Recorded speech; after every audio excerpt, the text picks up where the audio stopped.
অতএব আমরা যদি কষ্ট পাই, মাথায় রাখবেন জীবনে যা হারাই গিয়েছে এটার মেসেজ হচ্ছে এরকম, যা হারাইছে এর চাইতে উত্তম বেটার অপশন আল্লাহ আপনার জন্য তৈরি করে রেখে দিয়েছেন। অতএব বলবেন না হুজুর শেষ, আমার ক্যারিয়ার শেষ, জীবন শেষ না।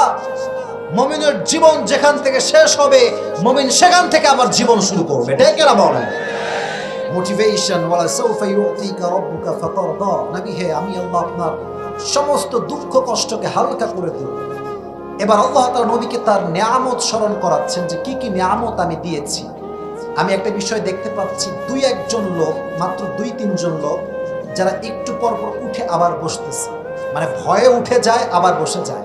মাথায় রাখবেন একটা কথা, ওয়াজ কিন্তু বেশি রাত পর্যন্ত হবে না, বাট যেহেতু ওয়াদা করেছেন তাফসীর শেষ না করে যাবেন না, কেউ যাবেন না। রাজি আছেন তো ইনশাআল্লাহ? আমি কিন্তু ওয়াজের মাঝখানে আছি, আমাকে একটু সাপোর্ট দেন।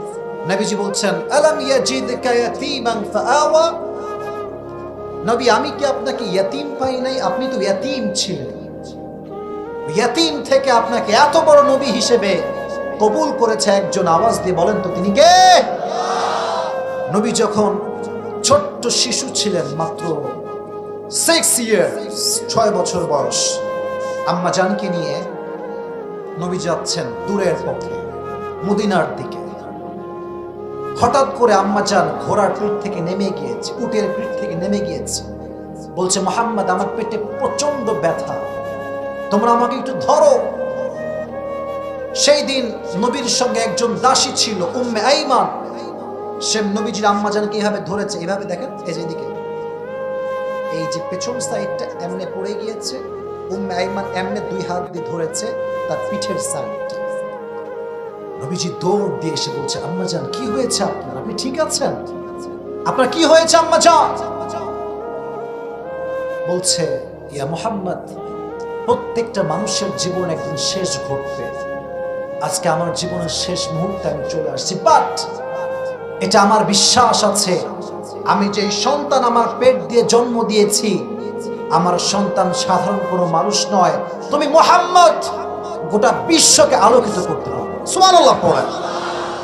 এই কথা বলেই নবীর আম্মা জান চোখ বন্ধ করলেন, জায়গা ইন্তেকাল, শেষ। নবী তো মাত্র 6 বছর বয়সের মাত্র বাচ্চা, যুবক হতে পারে নাই।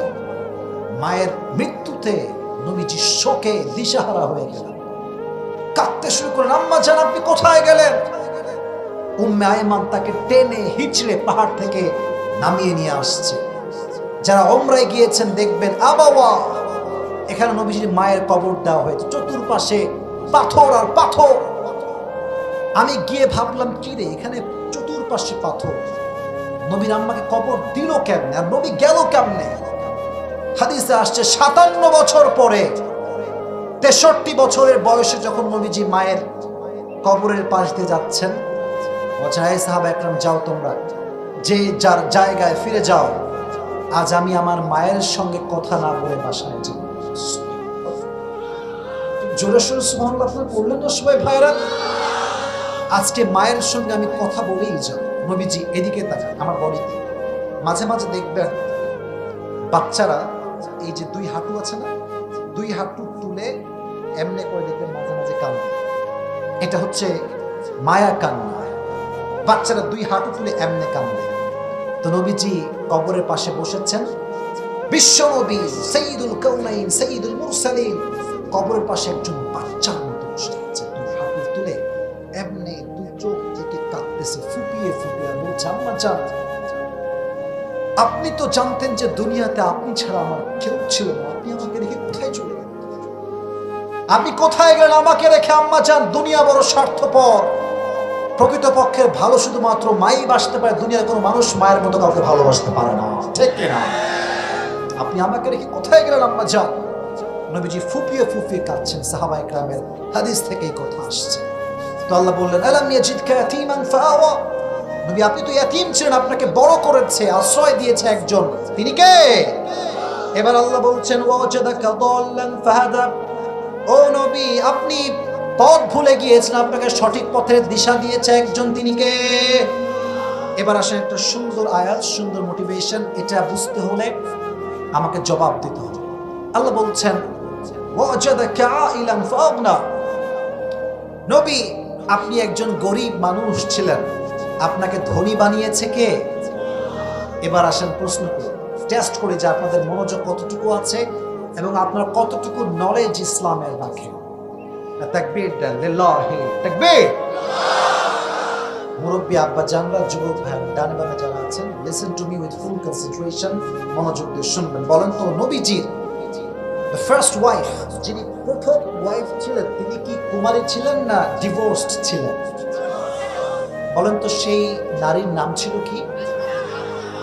রাদিয়াল্লাহু তাআলা আনহা। ওনার প্রায় স্বামী মারা গিয়েছে, সন্তান যা ছিল ওনার কাছেই ছিল, স্বামী সব মারা গিয়েছে।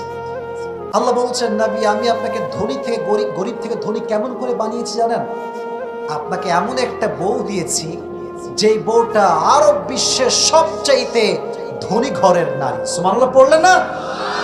এখন আপনাদেরকে আমি একটা তাফসীরের অংশ হিসেবে পেশ করতে চাই, নবীর সঙ্গে খাদিজার বিয়ে কেমন করে হয়েছিল এটা শোনার ধৈর্য সবার আছে তো ইনশাআল্লাহ? একজন মেয়ের যখন স্বামী মারা যায়, মেয়েটা বোঝে স্বামীর কত দাম। আজকে অনেক মেয়েরা স্বামী খোঁটা দেয় যে তোর কপাল ভালো, তুই আমার মতো বউ পাইছিস রে। কথা বলেন, কথা বলেন। তোর কপাল ভালো, তুই তো কাইল্লা রে, আমি তো ফর্সা। আছে এটা, আমি আমার ফেসবুকে একটা পেজ আছে দেখবেন, আবরারুল হক আসিফ নামে, ওখানে অনেক মাশাআল্লাহ যুবকরা আছে, অনেক বড়রা আছে। প্রায় মেয়েদের মেসেজ যারা বিবাহিতা যে হুজুর আমার স্বামী ভালো না, আর স্বামীর মেসেজ বউ ভালো না, খোটা মারে। আর যুবকদেরকে বলবো, যুবকের একটা কথা শোনো, জীবনে এত টাকা কামাই করতে হবে হালাল ভাবে যেন তোমার বউকে দেখিয়ে ভ্লগ করে টাকা ইনকাম করতে না হয় আজকাল, ঠিক আছে? আজকাল বউ একটা পণ্য হয়ে গিয়েছে, বলতে আমি খুব দুঃখ পাচ্ছি, এটা পণ্য হয়ে গিয়েছে। বউয়ের রূপ দেখাবে, চুল দেখাবে, ঘাট দেখাবে, আরো অনেক কিছু দেখায় ভ্লগাররা টাকা ইনকাম করে। আর আমরা আবাল বাঙালি আছি, আমরা আবার বলি যে আমিও বিয়ের পর এরকম ভ্লগ করব। আছে না নাই বলেন না কেন, কথা বলেন না কেন? মাথায় রাখবেন, যে তার বউকে দেখিয়ে টাকা ইনকাম করে সে দায়ুসের সন্তান, ঠিক না বলো যুবকেরা? সে দায়ুস, সে কখনো ভালো মুসলমান হতে পারে না। আমাদের কথা হচ্ছে ভাই, I am really sorry to say that, but এটা সত্য কথা। যে পুরুষ তার বউকে মানুষের সামনে দেখায় বেড়ায় যে দেখো আমার বউ কত সুন্দর, সে বীর পুরুষ নয়, সে কাপুরুষের সন্তান। বীর পুরুষের সন্তানের কথা হবে আমি আমার বউকে একা দেখবো আর কেউ দেখতে পাবে, ঠিক না বলো যুবক ভাই? তো যখন খাদিজার স্বামী মারা গেল, উনি নিয়ত করলেন যে তাকাররা খাদিজা আন্নাহা লান তাতাযাওয়াজা মাররাতান উখরা। খাদিজা বললেন যা হওয়ার হয়ে গিয়েছে, এটাই শেষ। I will never ever get married again. আমি জীবনে আর বিয়ে করব না। আল্লাহ বলছেন খাদিজা তুমি বিয়ে করবে না মানে তোমাকে এমন এক যুবকের সন্ধান দিব তুমি বিয়ে না করে কোথাও যাইতেই পারবে না। সুবহানাল্লাহ পড়ে। একদিন খাদিজা রাদিয়াল্লাহু তাআলা আনহা ঘুমিয়ে আছেন, খুব মনোযোগ দিয়ে হাদিসটা শুনবেন আমার কলিজার টুকরা যুবক ভাইয়ের আম্মা জানরা। রাতের অন্ধকারে ঘুমিয়ে আছে, হঠাৎ করে স্বপ্ন দেখছে রাতটা নির্মূল হয়ে গিয়েছে, চতুর্পাশে কোথাও কোনো আলো নেই, অন্ধকার। হঠাৎ করে খাদিজার চোখ পড়েছে আকাশের দিকে, দেখছে একটা সুন্দর চাঁদ আকাশে আছে। তাকানোর সঙ্গে সঙ্গে চাঁদটা খাদিজার দিকে দৌড় দিয়ে চলে আসছে। চাঁদ যখন আকাশ থেকে একটু জমিনের দিকে নেমেছে, চাঁদের আলোতে অমাবস্যার রাতের অন্ধকারের মতো রাত চাঁদের আলোতে পুরো আলোকিত হয়ে গিয়েছে। ডান পাশে সুবহানাল্লাহ আওয়াজ খুবই কম, জোরে সোরে সুবহানাল্লাহ আপনারা বললেন না ভাইরা আমার?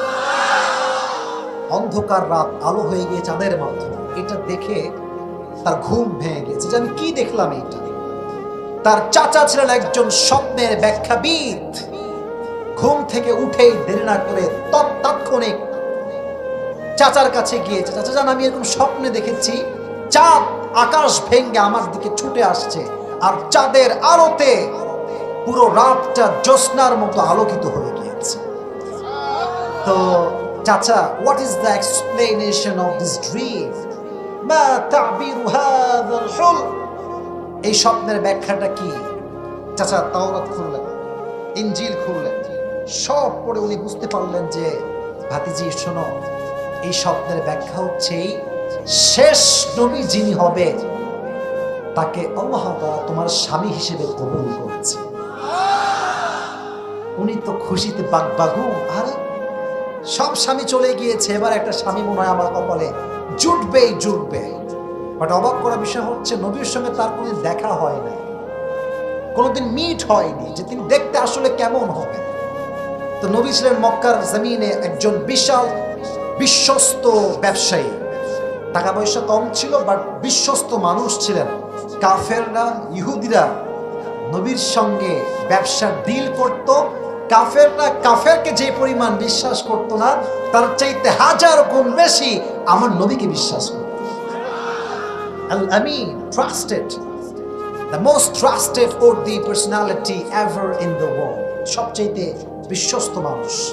তো একদিন ব্যবসার ডিলিং এ খাদিজার কাছে নবীজি আসছেন তার ঘরে। তো ঘরে যখন খাদিজার এন্ট্রি নিয়েছেন নবীজি, পুরো ঘরটা খুশিতে বাগবাগুম হয়ে গিয়েছে। সুবহানাল্লাহ পড়েন। খাদিজার এই মনের হার্টবিটটা ধুক ধুক ধুক ধুক করতে শুরু করেছে।